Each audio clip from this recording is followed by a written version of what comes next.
Je m'appelle Sabine Barre, je suis professeure d'urbanisme et aménagement à l'université Paris 1 Panthéon-Sorbonne, chercheur à l'UMR Géographie-Cité. Je travaille sur le triptyque technique ville-environnement.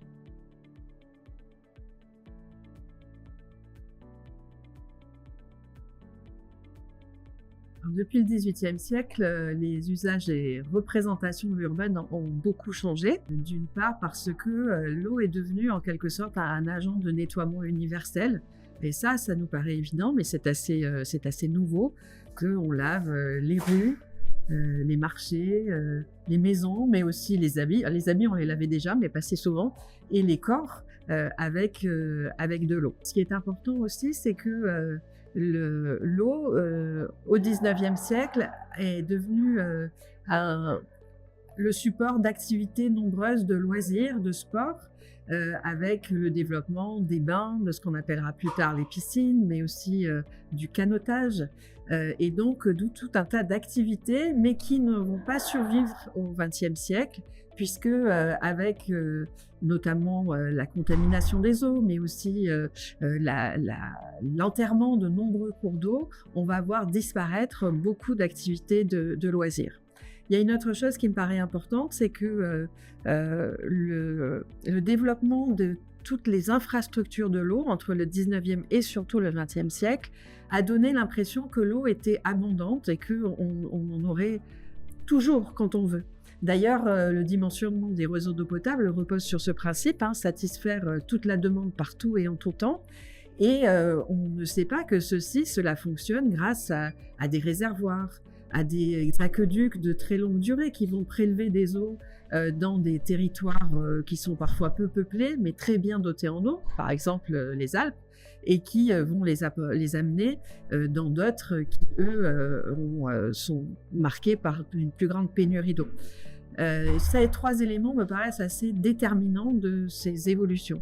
Il y a une autre chose qui est aussi assez importante, c'est que à la fin du 19e siècle, on est arrivé à une distinction finalement entre deux catégories d'eau, des eaux qu'on appelle les eaux utiles. Alors les eaux utiles, bien sûr, ce sont les eaux qu'on appelait à l'époque d'alimentation, comme maintenant on appellerait les eaux potables. Sont les eaux qui sont utilisées par les agriculteurs, par les industriels et donc par les urbains. Et puis d'un autre côté, les eaux nuisibles. Et qui est vraiment assez frappant, c'est que ces eaux nuisibles, ça englobe beaucoup de choses. Bon, ce sont les eaux usées, mais ce sont aussi les eaux pluviales, ce sont aussi les eaux d'exorde et dans une certaine mesure, les eaux des cours d'eau très contaminés. Et ça a donné l'impression que finalement, ces catégories d'eau-là devaient être éliminées de la ville ou en tout cas cachées. Et ce qui a conduit à tout un tas, à nouveau, de construction d'infrastructures, d'enterrement de rivières, etc., etc.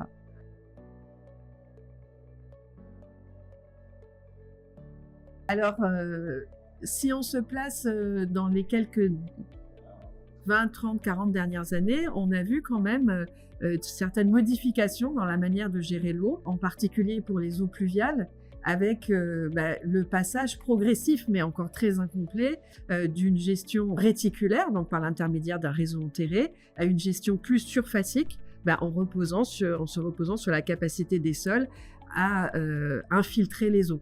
Alors bien sûr, ce n'est pas général, mais il n'empêche que ça a produit des paysages urbains qui sont un peu différents de ceux que l'on observait jusque dans les années 60, 70 même, qui étaient très minéraux. Une autre avancée que l'on peut noter, c'est quand même la remise en valeur d'un certain nombre d'aménités aquatiques, avec la découverte d'un certain nombre de cours d'eau. Par exemple, la Bièvre, dans le département du Val-de-Marne, a été découverte alors sur des toutes petites portions, mais c'est déjà quelque chose, pourrait-on dire, ou bien le projet de la Vieille Mer en Seine-Saint-Denis, ou bien d'autres dans d'autres villes, et aussi le fait qu'on a reconquis les berges de certaines rivières qui avaient été... Alors quand ce sont des cours d'eau domaniaux, c'est-à-dire dédiés à la navigation, ces berges ont été au cours du XXe siècle transformées en infrastructures logistiques.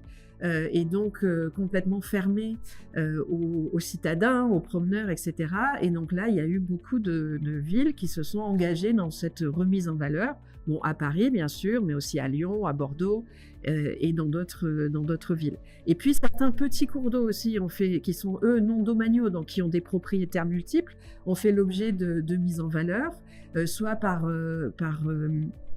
tout simplement maîtrise foncière. On peut citer le cas de l'Orge, dans le sud de l'agglomération parisienne, pour laquelle il y a un syndicat qui est très volontariste en termes d'acquisition foncière, ce qui a permis la protection des milieux aquatiques, mais aussi l'accessibilité de ces espaces aux riverains, aux citadins, aux promeneurs, etc., etc. Et puis d'autres petits cours d'eau un peu partout en France. Alors, ces exemples, ne doivent pas laisser penser que tout va bien, parce que dans la majeure partie des cas, on a gardé des rivières enterrées, on a encore beaucoup de solutions infrastructurelles, etc., etc. Mais quand même, il faut noter ces petites avancées.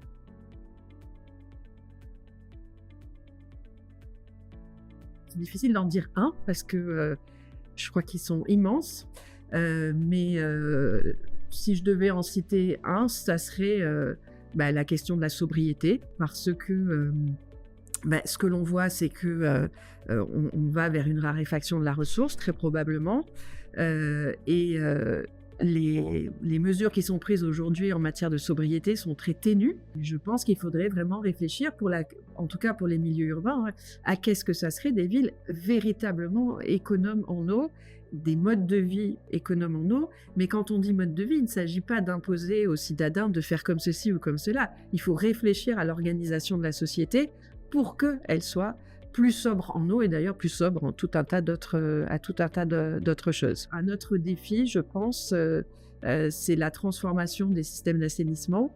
La solution tout à l'égout ou réseau séparatif d'ailleurs, station d'épuration, montre vraiment ses limites, et on devrait vraiment réfléchir à qu'est-ce que ça serait que d'essayer d'utiliser les matières organiques, les nutriments issus des excrétas humains dans une perspective de circularité, d'inscription des sociétés dans les limites planétaires, qui est un enjeu fondamental.